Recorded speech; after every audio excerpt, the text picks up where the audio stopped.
Swayam Prabha. Digital India. Educated India.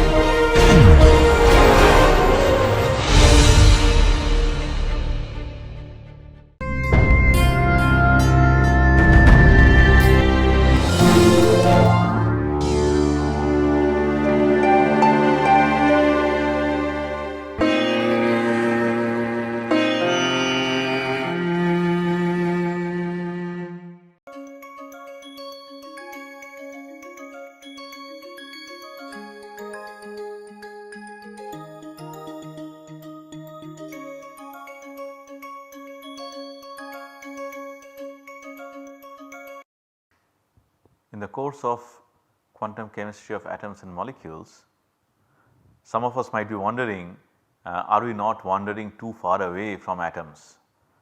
Because it has been a while that we have talked about atoms as such. Well, we will talk about a little bit of atoms in this module or the next, but what we are doing right now is that we are learning the tricks by which we can understand how to go about handling atoms and molecules for that matter. So, we have talked about perturbation theory so far, we will recap it in a moment. Today we are going to learn about perturbation theory of degenerate states. Of course, all of us know what degenerate states are. These are degenerate states, for example, states that have the same energy. Perturbation more often than not changes the energies of degenerate states with respect to each other. That is called lifting of degeneracy. So, you can think of such examples that you know, say Zeeman effect or Stark effect, application of a magnetic field or an electric field which changes the energies of orbitals that were earlier degenerate in such a way that they are no longer degenerate. So, this is one important reason why we must acquaint ourselves with perturbation theory of degenerate states. In fact, think of say metal ion complexes.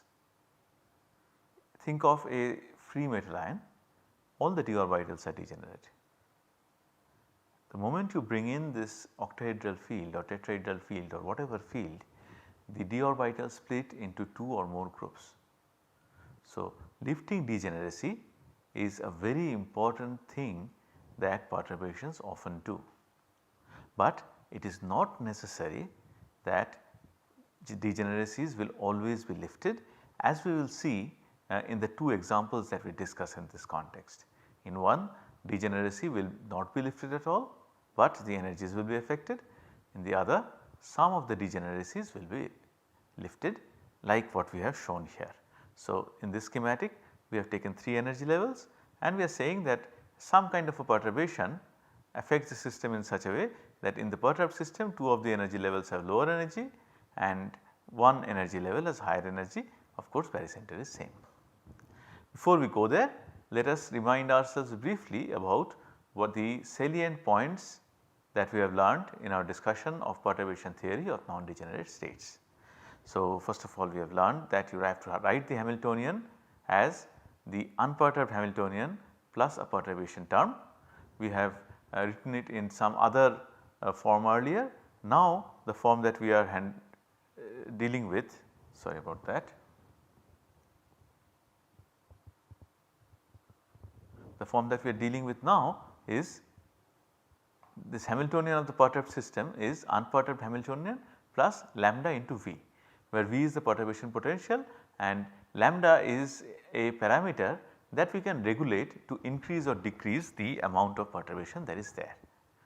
And lambda finds its place in the expression for corrected wave function and corrected energy. Here we have lambda k is equal to lambda k 0th plus sum over j equal to 0 to infinity lambda to the power j multiplied by psi k jth. Similar expression for energy, we have learned this. We obtained this very important relationship, very important expression for the expression for the energy which is nth order correction to the energy. We learned this rather important expression for nth order correction to energy E k nth, and that is equal to integral psi k 0 star V psi k n minus 1th integrated over all space. Here if you put n equal to say 1, then the second wave function also becomes psi k 0th. Remember what k is? K denotes the energy level or the quantum number that decides the energy level. So, for hydrogen atom k is going to be n, for harmonic oscillator k is going to be V. Okay. So, this is the expression. We did not derive the expression, but we at least showed it to you, and we told you that it is possible to come up with this 2n plus 1th correction term for energy in this manner. And we found an expression for this correction to wave function as well in this manner. Okay. Vik is this interaction integral you can say of involving ith and kth terms. Okay. Now, when we go over to the degenerate states, then we encounter an interesting situation. Here for the kth level, that is for the level associated with energy say Ek 0th, we do not have one wave function. We have say n number of wave functions, we designate them psi k1, psi k2, psi k3, psi kn and so on and so forth. So, please do not get confused here. In fact, we are going to drop this k a little later. K here denotes the energy level. The second number denotes the index of the wave function, right. So, you can think like this, think of hydrogen atom. In case of hydrogen atom, let us say we are talking about n equal to 2. In n equal to 2, you have several L levels, do not you. So, I can have n equal to 2, and that means that the energy level we are talking about is E2 0th, and we have associated with n equal to, well, I will make it simple, sorry, n equal to 1 let us say.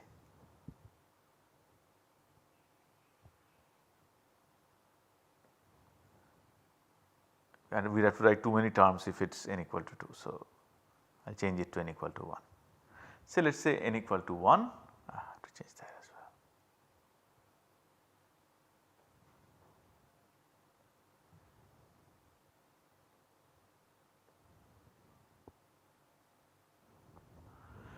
So, for that we know that L is equal to -1, 0, +1, right. So, how many energy states do I have, how many wave functions do I have, how many wave functions do I have, that is better, corresponding to this energy E1 0th. I have 3. So, I am calling them after this fashion psi 1 1,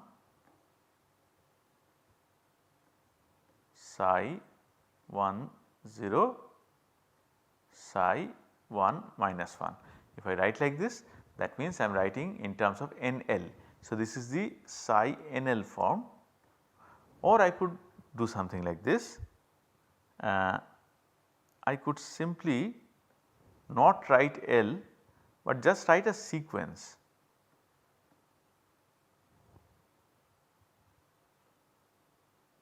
I can simply say psi 1 1, psi 1 2, psi 1 3. So, 1 2 3 are well like roll numbers, indexes for the wave functions here. So, what I am saying here is that this -1, this is given the index 1, 0 let us say is given the index 2, 1 L equal to 1 is given the index 3, and so on and so forth. So, that is how we are writing. Okay. So, please do not get confused here. So, all these n number of wave functions that I have written here actually have the same energy Ek 0th.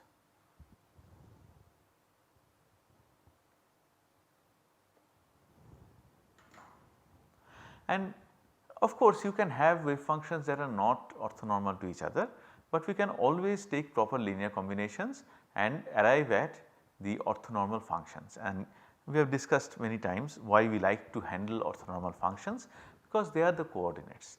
They are the functions that define the function space completely. So, we have to take complete set of orthonormal functions. Let us say this psi k1 to psi kn constitutes the complete set of orthonormal functions, all with energy Ek 0th. Okay. This is my unperturbed system, and this is the deviation from the case of non-degenerate states, remember. Let me erase this because something is going to come up there and it is going to look very ugly.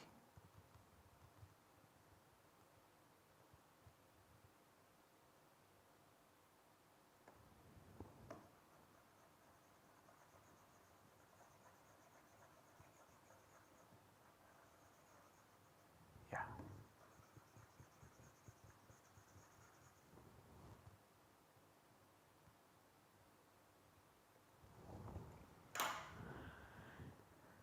So, it is complete set of orthonormal functions, and the problem now is that I am not allowed to write the expression I wrote earlier. Psi km cannot be written as psi km 0th plus sum over j equal to infinity lambda to the power j psi km jth. Why not? Because these are all indistinguishable from each other. I do not see a wave functions, right, I cannot see a wave function. How do I know which wave function I am handling? From energy, because energy is an experimentally measurable quantity. The problem is all these n number of wave functions have the same energy. So, we are back to that which is which kind of situation. Remember we had encountered this when we were talking about multi-electron atoms, when we have 2 electrons and we say that we do not know whether one electron number 1 is in 1s orbital, electron number 2 is in 2s orbital or the other way around, right. When we talked about helium ground state, excited state, we encountered such a situation.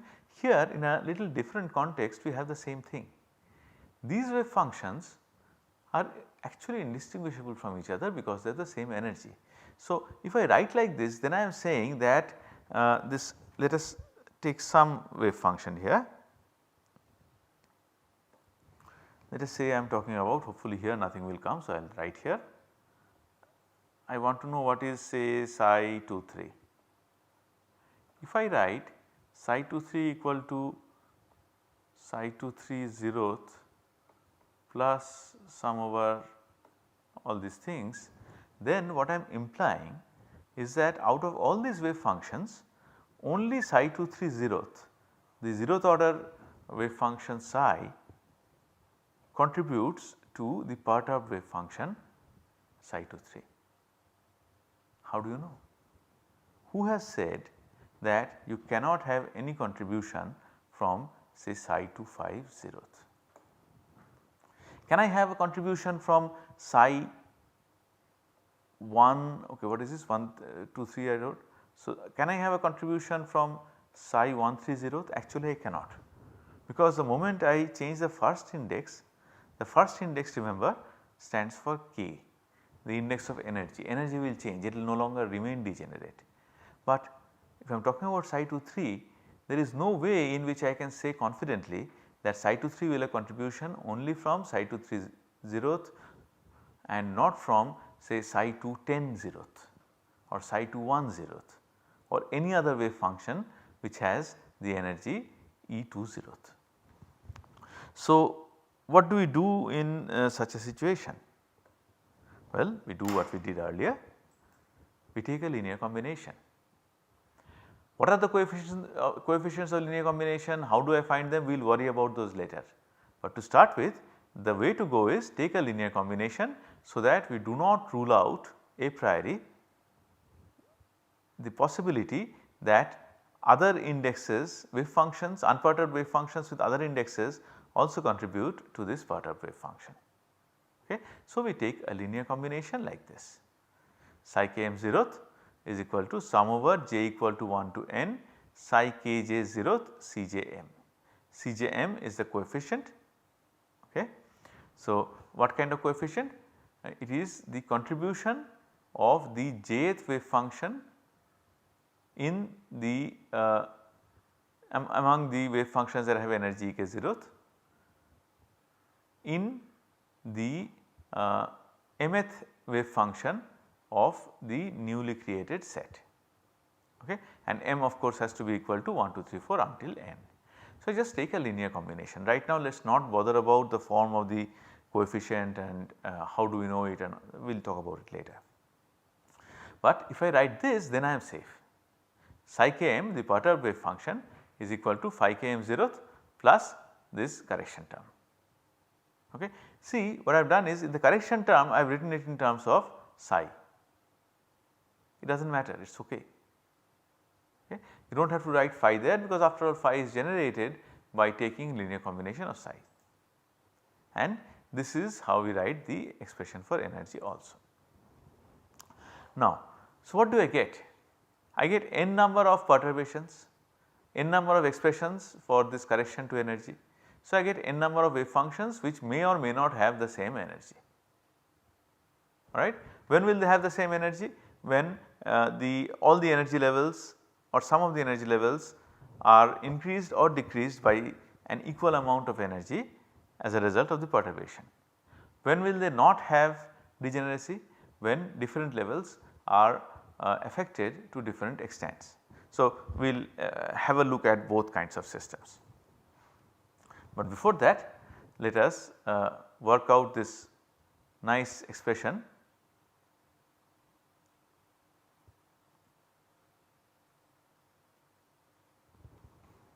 Okay.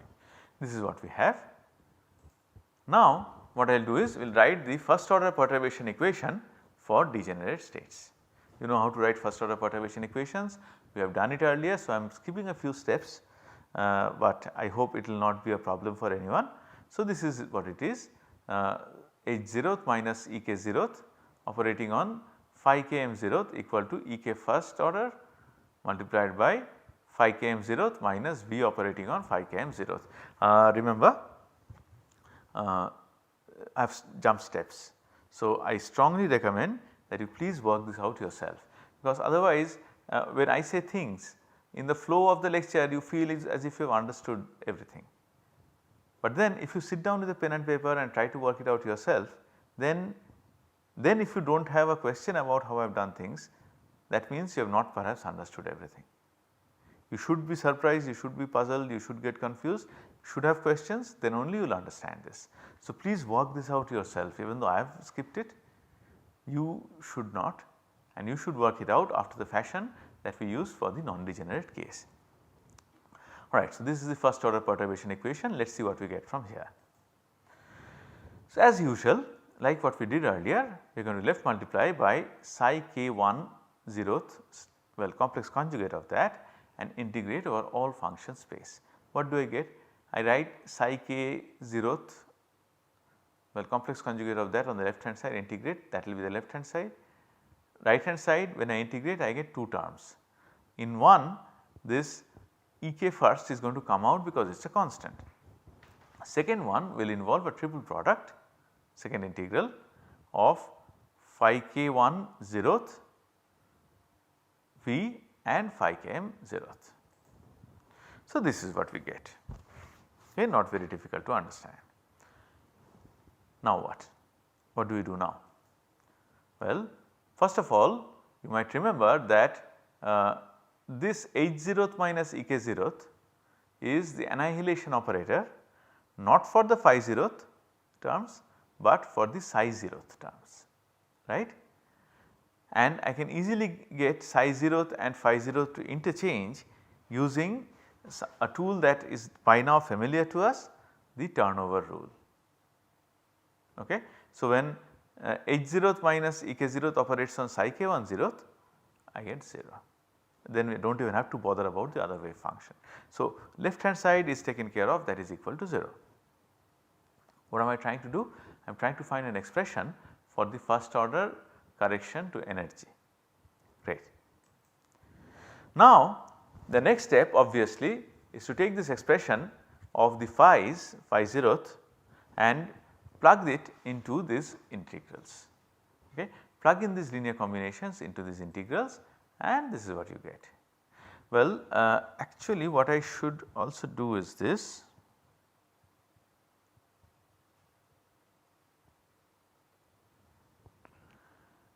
This coefficient is a constant, right. So, it has no business being in the bracket. So, we will bring it outside the bracket, but we will not bring it outside the summation, alright. Please do not forget there is this CJM, J is there. So, if you bring it out of the summation, then it has no meaning. So, we will not do that, we will bring it outside the integral, but inside the summation. Next, this one is going to become again phi k m 0th is replaced by sum over j equal to n, sum over j equal to 1 to n, phi k j 0th C j m. C j m is a coefficient. So, I bring it outside the integral, but not outside the summation sign, alright. So, when we do that, we get this well, we have to remember something. We have to remember that these psi's are actually your I should have written 0th everywhere, please forget, I mean please note that. But when we remember that these are actually orthonormal functions, and when we plug them in, then what will we get? We will get something like this, right. We will get this, well okay, let us see what we will get. But before that,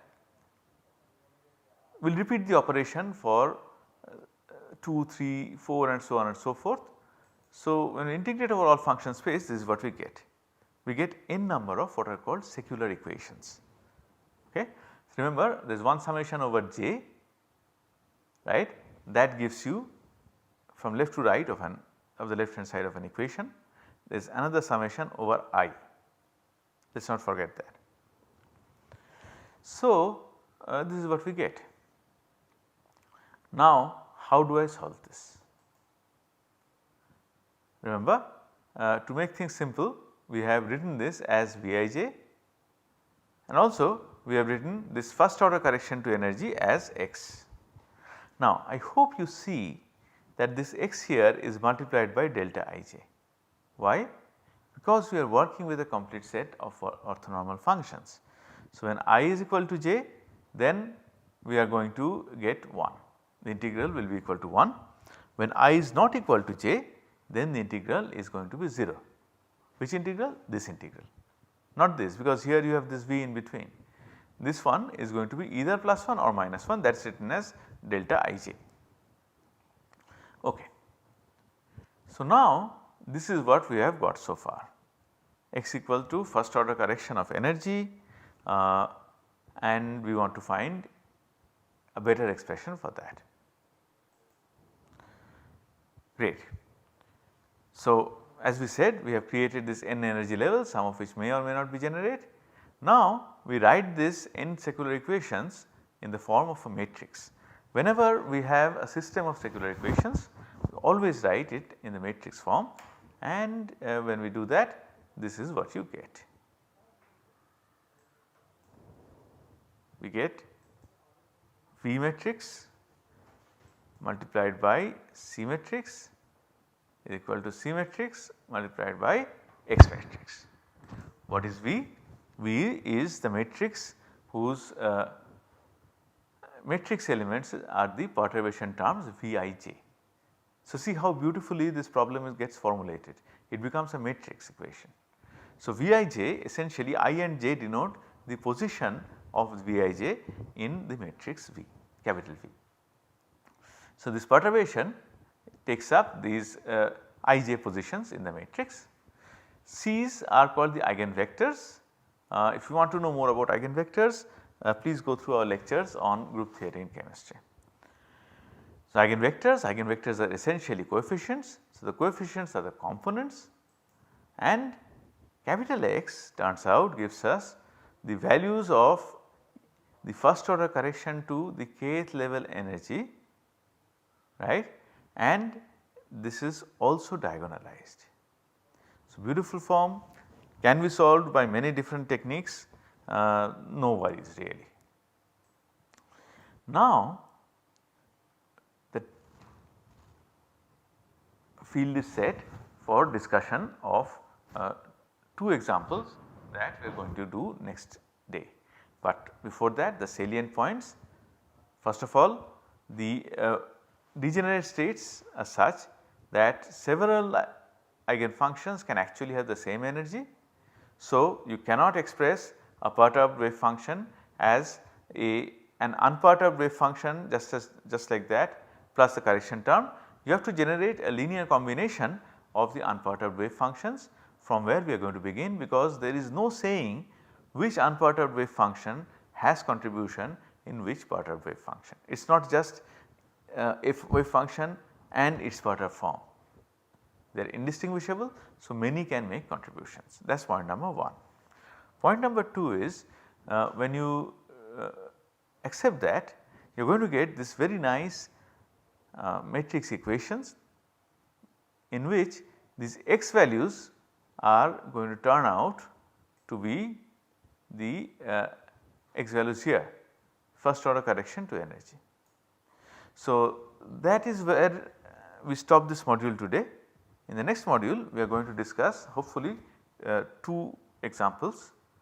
One is non-rigid rotor, the other is star cap.